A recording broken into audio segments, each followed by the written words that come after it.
Si estás en este video es porque necesitas saber sobre movimiento parabólico. Mi nombre es Walter y esto es De Arte. Quédate que te cuento todo sobre eso en este video.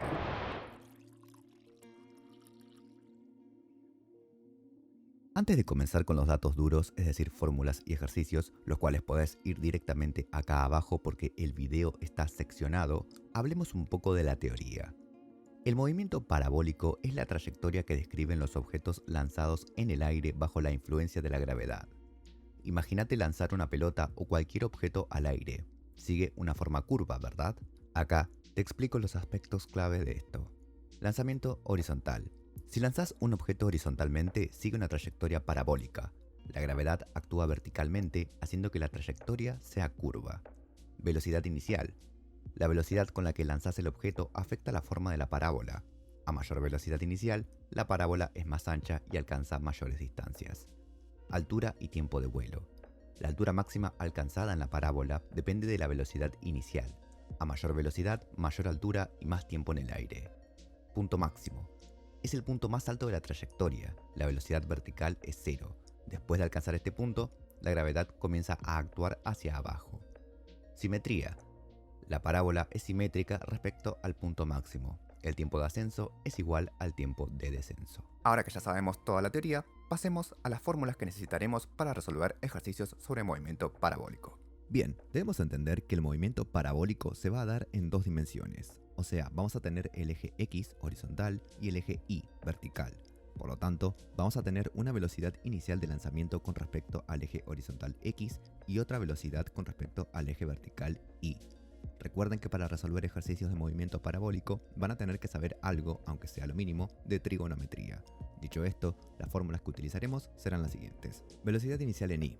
Esto va a ser igual a velocidad inicial por seno del ángulo al que se haya lanzado el objeto.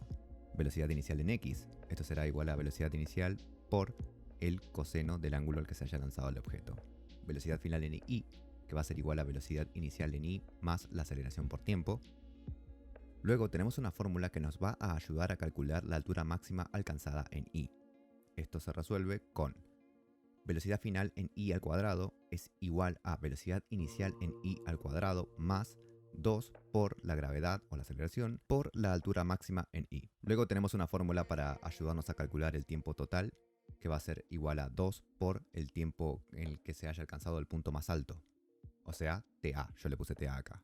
Y por último, una fórmula para calcular la distancia total recorrida en el eje X, que sería igual a X igual a velocidad final en X por el tiempo total. La velocidad en el eje Y será la que irá variando porque tenemos a la gravedad actuando contra el objeto. En cambio en el eje X será constante porque estamos asumiendo que no hay nada que impida ese movimiento, solo se mueve constante horizontalmente. También tengamos en cuenta que en el eje Y, cuando alcance su punto máximo, la velocidad será cero porque se detiene y vuelve a caer. O sea, a partir de ese entonces, la velocidad será negativa, empezará a ir hacia abajo. Bien, dicho todo esto, ahora veamos un problema. Estamos en un partido de fútbol, hay un tiro libre y hay que lanzar la pelota. Supongamos que nadie va a interrumpir la trayectoria de la pelota y que así como es lanzada, llega al suelo luego de recorrer cierta distancia. La pelota es lanzada con una velocidad inicial de 25 metros por segundo y forma un ángulo de 48 grados. Calculemos entonces el tiempo que se demora en llegar al punto más alto, el tiempo total de vuelo, la altura máxima a la que llega la pelota y el alcance máximo, o sea, la distancia total recorrida horizontalmente. Primero detectemos los datos que tenemos. Estos son el ángulo de 45 grados, la velocidad inicial de 25 metros por segundo y la gravedad, la cual siempre va a ser 9,8 metros por segundo cuadrado. Ahora calculemos entonces primero la velocidad inicial en Y. Sabemos que la velocidad inicial se va a calcular de la siguiente manera. Velocidad inicial en Y igual a velocidad inicial por seno del ángulo. Reemplazamos eso y nos da lo siguiente, 25 metros por segundo por seno de 48, lo cual nos va a dar 18,57 metros por segundo. Ahí tenemos un dato resuelto, pero solo en el eje Y. Ahora resolvamos el del eje X. La fórmula es parecida, pero con el coseno. O sea, velocidad inicial en X va a ser igual a velocidad inicial por el coseno del ángulo. Reemplazamos y nos queda de la siguiente manera. Velocidad inicial en X va a ser igual a 25 metros por segundo por coseno de 48, lo cual nos da 16,72 metros por segundo. Ahora, para sacar el tiempo en que tarda la pelota en llegar al punto más alto, es una cuenta que podemos sacar de despejar la fórmula de velocidad en Y. Como dijimos, la velocidad en I va a ser igual a velocidad final en I igual a velocidad inicial en I más aceleración o gravedad por el tiempo que tardó en alcanzar el punto más alto. Como sabemos, la velocidad en I en el punto más alto va a ser 0, porque es ahí donde la pelota se detendrá. Entonces podemos reemplazar todo de la siguiente manera.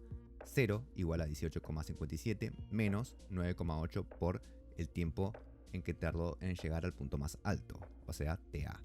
El menos 9,8 no es que lo saque de cualquier lado, ya sé que la fórmula es con un más, o sea positiva, pero en realidad si se ponen a pensar, la pelota llega a 0 y a partir de ahí empieza a caer, entonces la gravedad va a ser negativa. Por eso es el menos 9,8.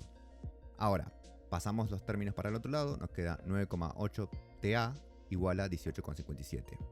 Reemplazamos de vuelta y nos queda TA igual a 18,57 sobre 9,8, lo cual nos da un total de 1.89 segundos. Ese es el tiempo total en que tardó en alcanzar la altura máxima en I. Ahora, para calcular la altura máxima procedemos a utilizar la siguiente fórmula. Velocidad final en I al cuadrado es igual a velocidad inicial en I al cuadrado más 2 por la gravedad por la altura máxima alcanzada en I, o sea, I max. Obviamente vamos a tener que reemplazar y nos vamos a quedar de la siguiente manera. 0 es igual a 18,57 al cuadrado más 2 por, abrimos paréntesis, menos 9,8, cerramos paréntesis, por la altura máxima en I. Resolvemos, esto nos quedaría 0 igual a 344,84 menos 19,6 por altura máxima en I.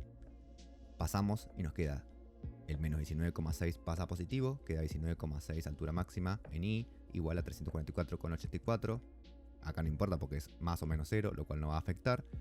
Pasamos el 19,6 que estaba multiplicando, ahora pasa dividiendo, entonces nos queda la altura máxima en I es igual a 344,84 sobre 19,6, lo cual nos da un total de 17,59 metros. Esa es la altura máxima. Ahora calculemos el tiempo total de vuelo. Esto, con lo que ya tenemos, es bastante más fácil. Recordemos que el tiempo total de vuelo va a ser igual a 2 por el tiempo en alcanzar la altura máxima. Tenemos el TA, entonces reemplazamos. Tiempo total es igual a 2 por 1,89, que esto nos da un total de 3,78 segundos.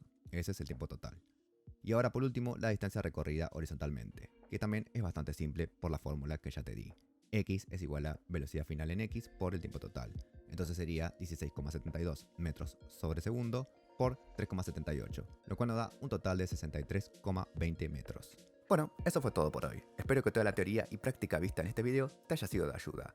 Me ayudarías un montón suscribiéndote, comentando, compartiendo y dándole un me gusta. Recordá que puedes contribuir al canal donando con un cafecito o uniéndote como miembro. Mi nombre es Walter y esto es De Arte. Hasta la próxima.